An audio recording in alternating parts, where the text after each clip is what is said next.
Hey, my name is Mason Bennett. This is my informative speech about Kevin Conroy.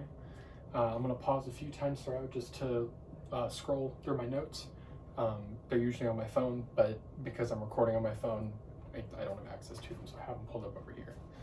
But here you go.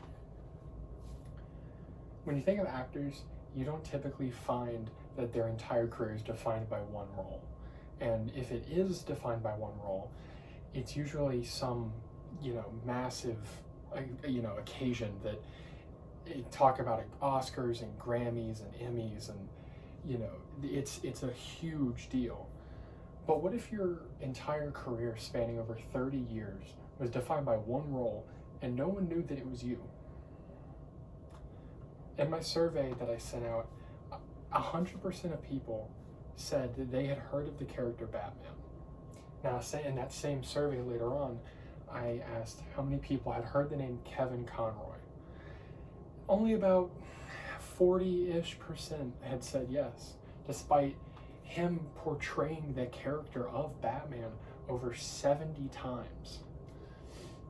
It's so rare for an actor to be known by so many and yet have such little representation in the entertainment sphere. So today we're going to discuss Kevin Conroy, known for his iconic portrayal of the character Batman for over 30 years, and examine how his distinctive voice and profound understanding of the character left a mark on not only the world of animation, but the world as a whole, because of world as a whole. End there. As for why you should listen to me about this topic, I like to think of myself as a pretty big Batman fan. I've seen all the movies, I've played all the games, I've read comics, and I've really dove deep into this character. I went to see the new Batman movie live in concert in DC last year. And when I was younger, I actually got the opportunity to meet Kevin Conroy in person, just about a year or two before his passing. And that moment was truly special to me. It's something that I hold, dear to my heart, because of how much he shaped my childhood with his performances.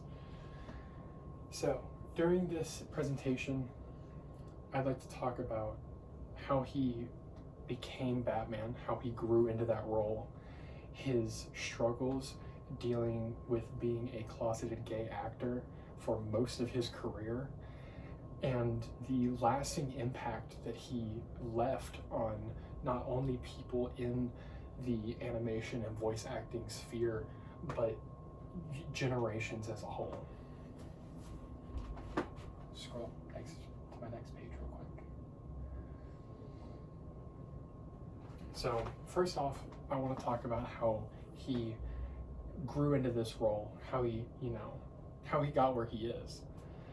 In the late 2020, Mr. Conroy did an interview with a YouTube channel called Crazy Jacks, and he went into detail about how he got the role of Batman. And he discusses how Warner Bros. Was looking to find an actor to play Batman for months. I mean, they had over 500 people audition, and towards the end, they started to give up, and they said, okay, we're going to go beyond our normal actors. We're going to go to theatrical, like theater, stage actors. And that's when Kevin's agent, he was in his 20s at the time, just, being an off-Broadway actor pursuing his dreams, his agent got in contact with him. And so he goes into Warner Bros., the big bad company, and he goes into audition for this character, and all he knows is the Adam West movies, which, if you're not familiar, they're pretty goofy. They're meant to be comedies and not the serious, dark, brooding figure that we know today. So he goes in there and that's all the knowledge he has, and so he's not intimidated. The creator of Batman is sitting right in front of him with the head of Warner Bros., and he fears nothing, unlike all of the other actors that had come before him. So he gets the role as Batman, but despite that, he still faced a lot of discrimination on sets, despite being this, huge character. Most of what I'm going to talk about in this section is based off a 9-page comic released in 2022 called DC Pride, where Kevin Conroy opens up about his life and how he kind of came to get this role, but some of the issues he faced throughout his career. So before he began as Batman, he had a small film career forming, but he had been held back because at this time, the AIDS epidemic was at its peak, and he was having agents pass away, friends, loved ones, and as a gay man, it took a hold of him. It scared him, but he couldn't talk about it with anyone. At this time, it's the 1980s. He was being fired from sets and being ridiculed by his coworkers just for being gay. And so after working for a studio for probably, a decade, a long time, they would not name who the big studio was, but he goes to this big studio and tries to get a pitch and gets a call back from his agent later that says, he said, you should have told me who you were before I went in there, because you embarrassed yourself and you embarrassed me. And he was shut down from that role because he was gay. The studio executives did not like it. They wouldn't allow it. So, but despite just sexuality being a barrier for him, he also faced a lot of struggles at home. His brother was suffering from schizophrenia, and his dad was suffering from many undiagnosed mental illnesses. So on top of struggling with trying to just live and be himself and embrace who he is, versus having family problems at home, it was explosive.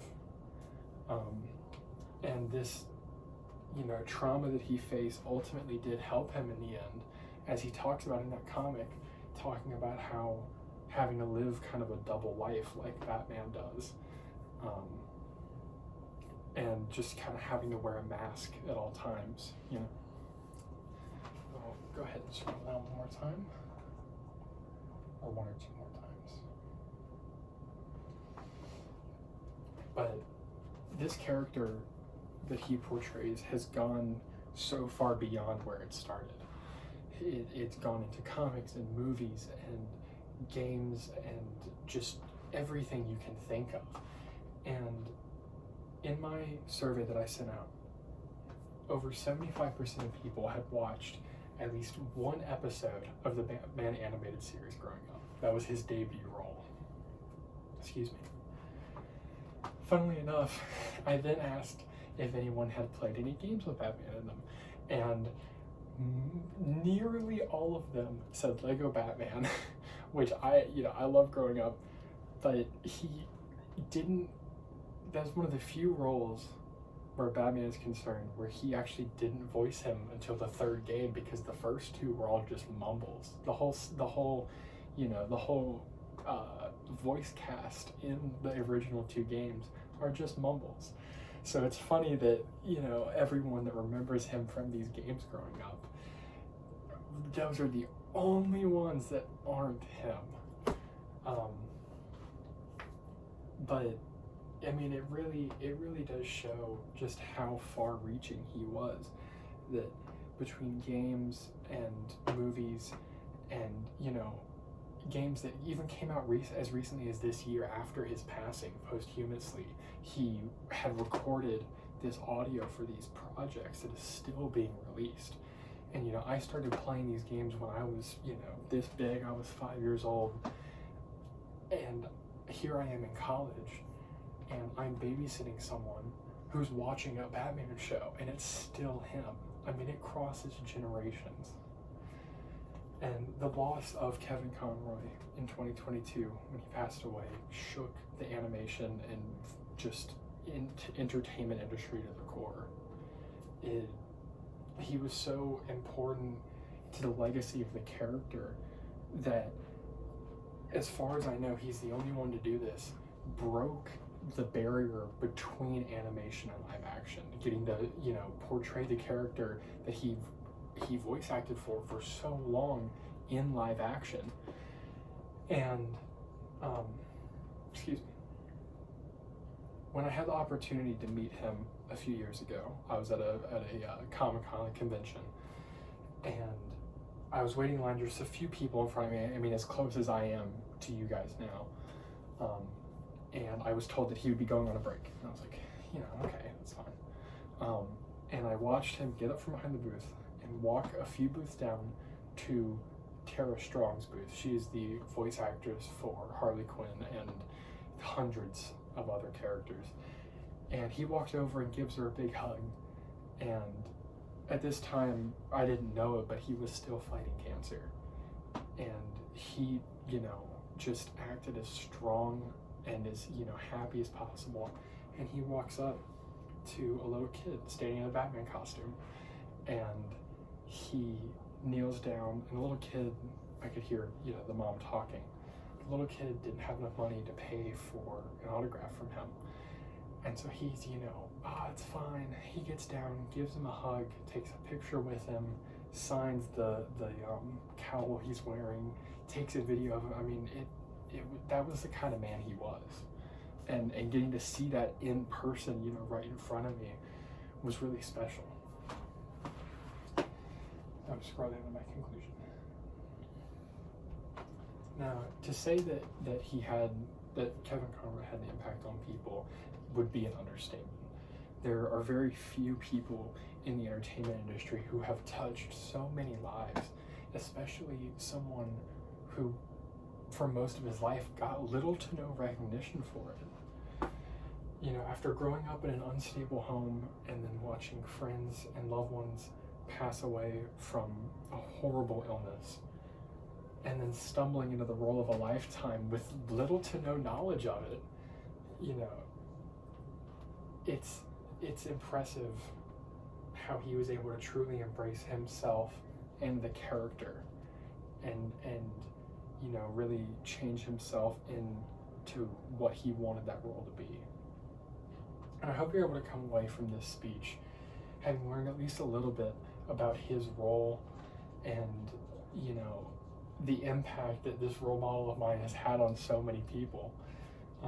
I highly encourage you to look into him even more. There's so much I didn't get to tell you about, and so many videos and interviews, and just him showing his passion and energy even in the later years of his life when he was struggling. But I think Mark Hamill, the actor for Luke Skywalker, but also the voice actor for Joker, said it best. When he was remembering Kevin Conroy right after his passing, he announced that with Conroy's passing, he himself would be putting his Joker aside, because he said, quote, "There is no Joker without the Batman." Thank you.